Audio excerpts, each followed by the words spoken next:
ambil tambah lagi. Nah, ini tambah lagi limitnya. Buat bayar ini ambil lagi APK, ini tambah lagi, terus begitu. Akhirnya di 1 tahun ataupun 8 bulan dia nggak sadar, satu, dia udah keluar banyak namanya uang layanan atau uang.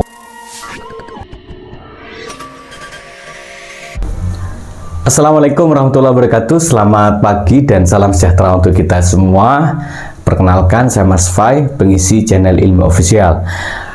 Hari ini saya akan mencoba memberikan wawasan tentang bagaimana caranya kita betul-betul ingin keluar dari jeratan atau lingkaran yang namanya pinjol. Anggap ini adalah lingkaran, dan bagaimana caranya kita keluar dari sini menuju alam yang lebih bebas, tentu dari hidup tanpa pinjol perbankan dan hutang-hutang urusan. Mungkin ada yang menyebut juga riba tapi karena kalau bank kan masih debatable. Saya akan melanjutkan soal bagaimana caranya kita lepas dari pinjol. Tapi sebelum itu saya ingin kalian semangat dulu. 2 kata kunci ini dipegang: kerjakan doamu dan doakan kerjamu. Baik, biasanya orang terkena pinjol satu, dia karena terdesak awalnya. Terdesak ini bisa jadi karena anaknya sakit atau ingin membantu temannya. Didesak temannya, aku udah ditagih begini-begini, saya pinjam namamu dong, ya kan? Biasanya alasannya itu. Kemudian dia ambil satu aplikasi, satu APK. Dah, nanti saya bahas lagi. Kemudian yang kedua, ada yang memang penasaran atau mungkin dia menginginkan sesuatu tapi sebetulnya pendapatannya belum bisa. Contoh, dia pengen iPhone misalnya, harganya sih hampir 13 juta, dia ambil pay later. Ada yang ketiga, memang kejebak atau ditipu. Setidaknya 3 alasan ini saya akan memberikan sedikit gambaran, dan kalau kalian mendengarkan ini insya Allah kalian bisa, karena ada beberapa ulasan yang udah WA saya secara pribadi, bahkan juga ada sudah chat.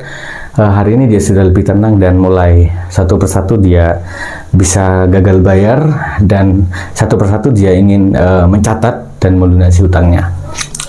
Baik, begini, kita balik pertama. Saat kondisi terdesak, dia ambil satu aplikasi, namanya contoh EasyCash. Setelah ambil EasyCash, kemudian di jatuh tempo dia udah nggak bisa bayar. Dia ambil lagi karena dia malu, takut ketahuan tetangganya kalau utang misalnya, atau takut temennya kondannya ditelepon. Dia ambil lagi di sini aku laku yang cash loan. Dah, aku laku ini 1 bulan aja biasanya, kecuali yang aku laku pinjam ya. Kemudian setelah itu dia jatuh tempo, ini bisa bayar dari uang sini, dan ini nggak bisa bayar, ambil lagi di sini, katakanlah UATAS misalnya. Terus begitu, terus nggak kuat, ambil lagi. Ini udah lunas, perpanjang, limit jadi panjang, limit jadi dia ambil tambah lagi. Nah, ini tambah lagi limitnya. Buat bayar ini ambil lagi APK, ini tambah lagi, terus begitu. Akhirnya di 1 tahun ataupun 8 bulan dia nggak sadar, satu, dia udah keluar banyak namanya uang layanan atau uang potongan atau uang admin, yang rata-rata itu 20% ya. 10 ada yang 10% ada, tapi rata-rata 20%. Kemudian dia nggak sadar dia udah bayar bunga berapa. Dia pun juga nggak sadar, ternyata setelah dihitung cicilannya dengan denda dan segala macam, dia juga nggak sadar dia harus bayar denda berapa. Setelah dia sadar, disinilah dia meledak, pusing, bingung, galau, khawatir. Hanya carilah channel YouTube, cari. Untungnya kalau kalian ketemu, ketemu channel Ilmu Official, saya katakan baik karena memang saya sudah baik di sini. Seperti yang disampaikan Gus Bah, orang baik harus katakan baik. Yang saya takutkan dalam kondisi seperti ini, Anda ketemu yang namanya joki. Ini ada yang mengalami. Nah, setelah begitu terdesak, dia ketemu joki, sama joki dipinjamkan ke APK ilegal. Dan APK-APK yang udah disetting sama dia, Shopee Paylater kah, atau Kredivo Paylater, atau Lazada Paylater, yang katanya si joki ini ngeklaim gak akan ditagih oleh DC. Bener karena disetting, tapi apa yang terjadi? Joki minta 20%. Yang lebih parah lagi, jokinya nipu, malah Shopee-nya diambil, uangnya diambil, dan dia nggak dapat uang apa-apa. Disinilah terjadi yang namanya masalah besar. Nah, bagaimana ketika kondisi masalah seperti ini? Hutang APK banyak banget, dihitung ratusan juta, padahal ngambil uangnya paling cuma 20 juta. Dan itu rata-rata ilegal ya, bukan ilegal, apalagi ilegal. Yang saya maksud di sini legal. Dia udah kena utang joki. Bagaimana cara menyelesaikan ini? Saya mau tanya, siapapun Anda, apakah Anda pemerintah, DPR, wali kota, eksekutif lah, bisa nggak menyelesaikan rakyatnya seperti ini? Bisa nggak ngasih solusi ketika rakyatnya seperti ini? Masalahnya ini udah terjadi banyak banget. Nah, ini pendapat saya, boleh Anda tidak setuju. Di sini yang saya maksud sebagai galbay. Jadi, kenapa saya bilang saya nggak setuju dengan kampanye galbay nasional? Karena apa? Galbay itu bukan mau dikampanyekan, tapi situasi di mana mereka harus selesai masalah ini. Udah nggak, jangan sampai harus keluar dari sini. Ini harus bikin pintu, dia harus bikin pintu untuk keluar menuju tempat yang lebih baik. Baik yang masalah paylater ditipu, ini sama ya yang saya maksud. Ini hanya alasan orang itu terjebak. Nah, di saat seperti inilah dia harus gagal bayar. Saya nggak setuju begini, Mas. Saya nggak setuju sama YouTuber ataupun konten kreator yang kemudian, ayo ambil bank, ambil pinjol, berantas pinjol, habisi uangnya. Nggak gitu caranya. Itu namanya kalian mempidanakan diri. Itu kampanye, itu pidana, karena ngajak orang berbuat jahat. Itu kan berbuat jahat, sama kayak joki, ya kan? Nah, yang saya maksud orang yang dengan masalah seperti ini yang nggak tahu solusinya bukan joki, solusinya adalah galbay. Nah, situasi galbay ini tentu yang akan Anda hadapi, satu, Anda akan menghadapi yang namanya istilahnya tagihan terus menerus.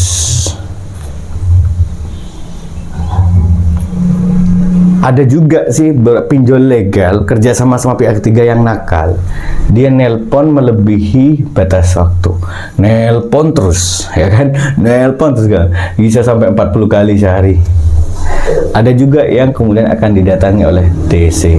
Saat didatangi oleh DC, panik, dia pinjam tetangga dan segala macam. Nah, ini resiko yang akan diambil. Tapi saya akan membahas ini bagaimana cara mengatasi masalah kekhawatiran pikiran Anda dengan resiko-resiko yang Anda bayangkan saat ini. Oleh karena itu, teman-teman, saya siap membantu kalian untuk memberikan wawasan.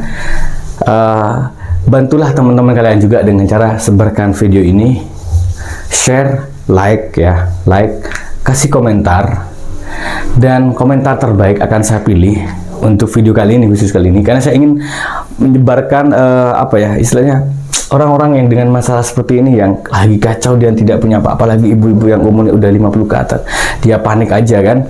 Bantu sebar ke grup semuanya cara kita menyelesaikan pinjol atau cara keluar dari situasi seperti ini.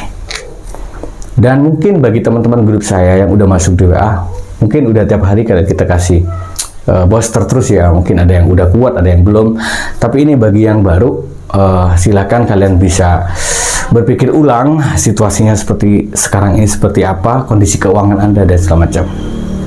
Baik, kita akan masuk ke sini ya, ke kekhawatiran ketika ketagihan terus-menerus, nelpon DC dan segala macam.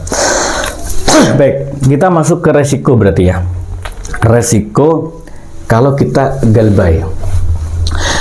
Saya jelaskan secara umum saja, detailnya nanti kita akan bikin video berikutnya. Yang pertama adalah kalian akan mendapatkan slik OJK yang buruk, tentu karena platform-platform yang legal itu mereka udah online ya, terintegrasi dengan sistem di BI Checking.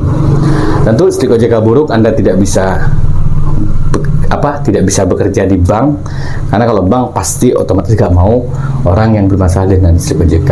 Terus yang kedua, Anda kalau ingin kredit lagi udah nggak bisa, artinya Anda udah nggak bisa diterima lagi sama bank, terutama yang udah galbay lebih dari 90 hari. Itu disebut call 3 ya. Kemudian yang kedua, resiko yang kedua adalah Anda mungkin malu karena ada kondar yang ditelepon diingatkan bahwa si A, si nama ini punya utang. Jadi malu aja gitu, malu karena utang. Tapi ingat teman-teman, pinjol itu sudah merata. Saya yakin ada sebagian teman kalian, dia belum terbuka, dia udah kena pinjol. Pinjol ini kayak corona gitu loh. Pinjol ini kayak corona, kita butuh batasan beneran kayak gitu. Dan malu, bilang sakit malu. Corona kan begitu. Nah, pinjol tuh sama kayak gitu, malu dia tidak mau terus terang. Nah, terus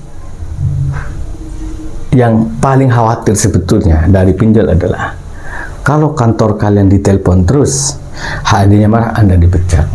Nah, saya ingin yang konteks ini pemerintah harus bisa melihat bahwa ada sebagian teman tuh khawatir, bang, kalau saya malu saya nggak apa-apa, saya ditagih orang saya nggak apa-apa, saya hadapi, saya nggak punya apa-apa. Yang saya takutkan adalah gara-gara saya ditagih, kantor saya ditelepon, saya dipecat. Itu yang saya khawatirkan. Nah, untuk konteks ini saya pun tidak bisa memberikan solusi yang banyak, tapi saya ingin pemerintah yang nonton video ini berikan aturan yang bagus ataupun kasih surat kepada HRD yang kemudian memecat karyawannya hanya gara-gara pinjol. Mereka tidak salah. Semoga video ini bermanfaat teman-teman ya. Tetap semangat, kerjakan doamu, doakan kerjamu. Masalah risiko kita akan bahas lagi. Assalamualaikum warahmatullahi wabarakatuh.